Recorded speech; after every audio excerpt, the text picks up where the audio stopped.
Cuando haya que lanzar la pólvora, el hombre lanzará la pólvora.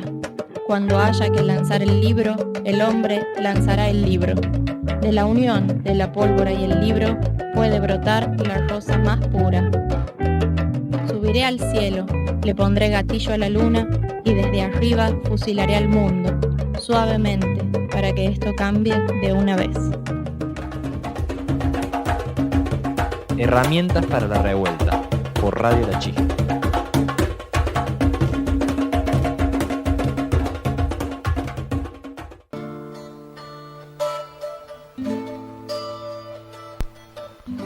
Bueno, vamos a dar inicio al segmento de herramientas para la revuelta.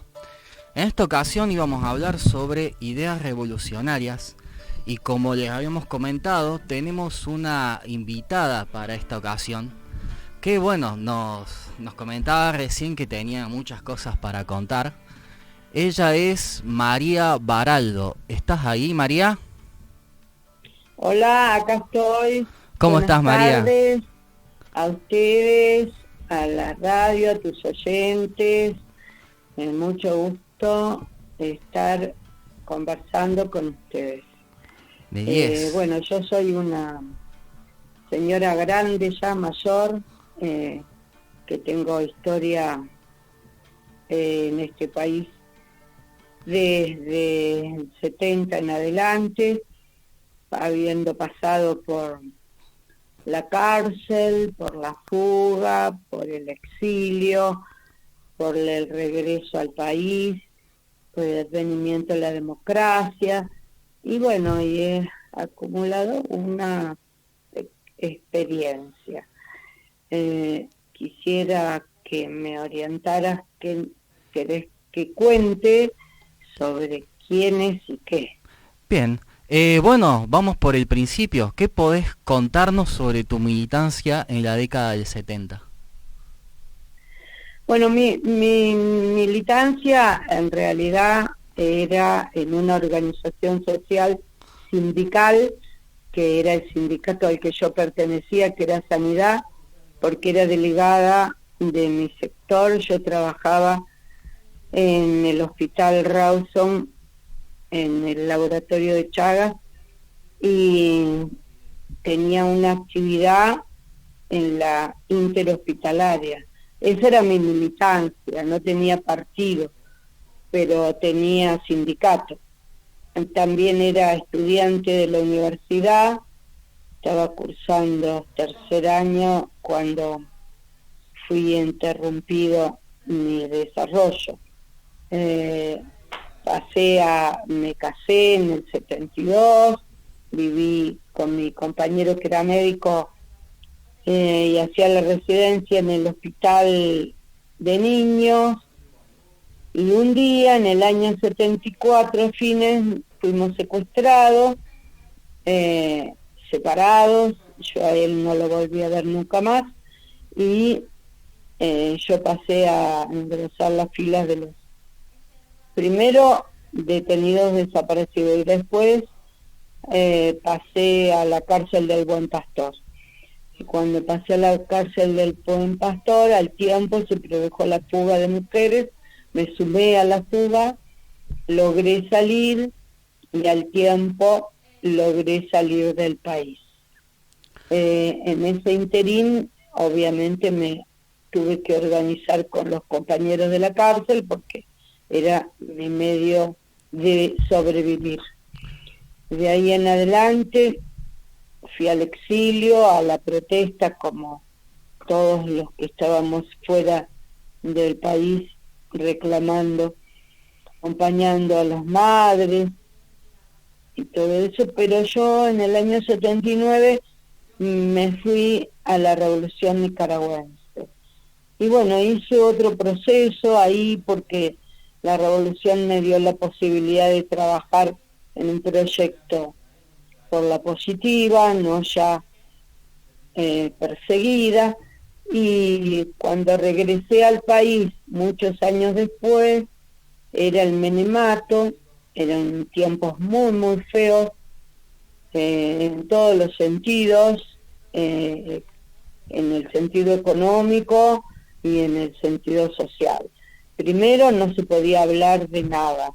Menem había indultado a los genocidas que había condenado a Alfonsín, y era, digamos, un silencio atroz sobre nuestro pasado. Pero después, finalmente, en el 2003, el advenimiento de la presidencia de Kirchner nos abrió las puertas a poder hablar y a poder contar nuestra historia y nuestro pasado, y a rescatar a nuestros perseguidos, muertos, desaparecidos, más hijos robados. Entonces, bueno, eso fue un proceso mucho más rico. Yo, por supuesto, volví a trabajar en salud, que siempre fue mi terreno. No recuperé nada, ni mis estudios, ni mi trabajo, ni nada, pero seguí trabajando en lo que pude, como pude, hasta que me jubilé. Y bueno, y seguí en este país trabajando en los organismos de derechos humanos y en cuanto a protesta social, barrial, de base, que donde yo vivo. Pero no tengo ningún partido que me represente, ni se volvieron a construir herramientas para el trabajo revolucionario. Por lo tanto, apoyo causas como son las que hoy hay de demanda social. Bien, contra la pobreza y la miseria. María, sobre tu tiempo en la cárcel Buen Pastor, ¿cómo se organizaron con las compañeras para la fuga? ¿Nos podés contar un poco sobre cómo fue la fuga? Escucho muy bajito, no escucho casi nada. A ver, desde técnica, ¿ahí me escuchás?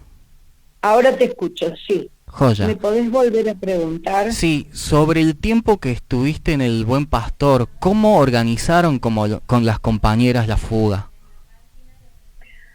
Bueno, es instrumentario varias cosas. Primero tengo que decir que la fuga no es una cosa unilateral de la gente de adentro. Tenés que tener afuera también quien organiza y le da, digamos, es una cosa de adentro y de afuera. No es solo las mujeres adentro solas. No es la primera ni la única fuga.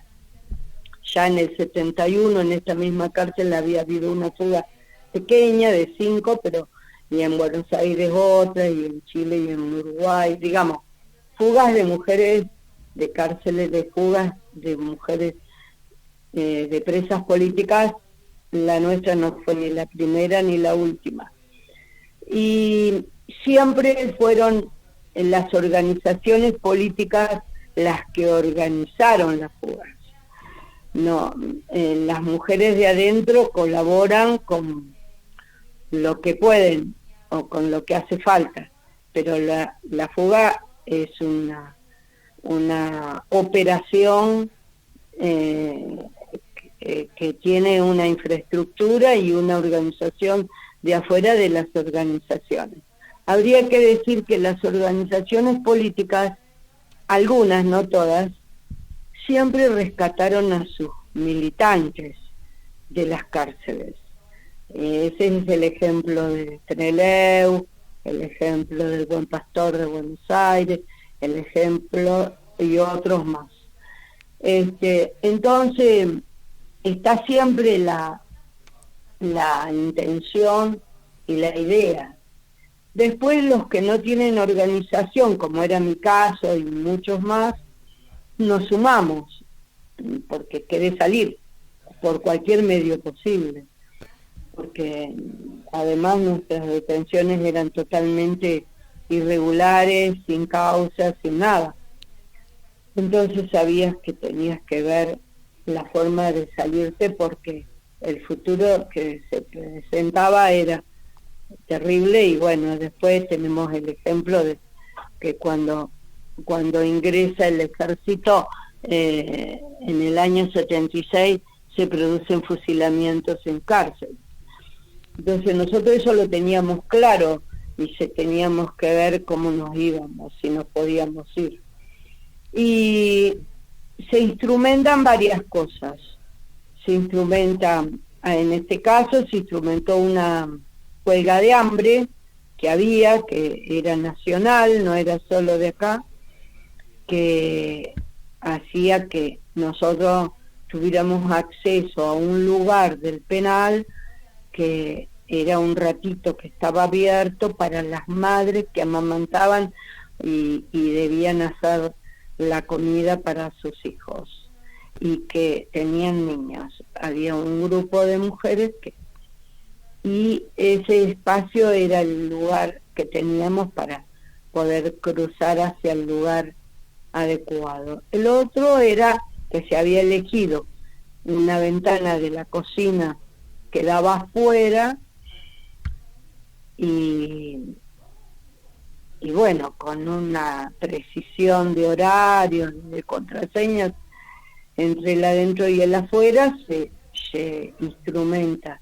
sacar la reja, romper de adentro, las compañeras rompen los vidrios y lo demás para poder salir, y bueno, hay una precisión con respecto al orden, a la cantidad, dónde te ubicás, qué número sos, a dónde, cuando salís, a dónde vas, con quién, cómo, todo eso cada uno sabe con precisión. Yo aprendí a las 2 de la tarde más o menos de ese día, se me dijo si quería salir, dije que sí, entonces se me informó ahí.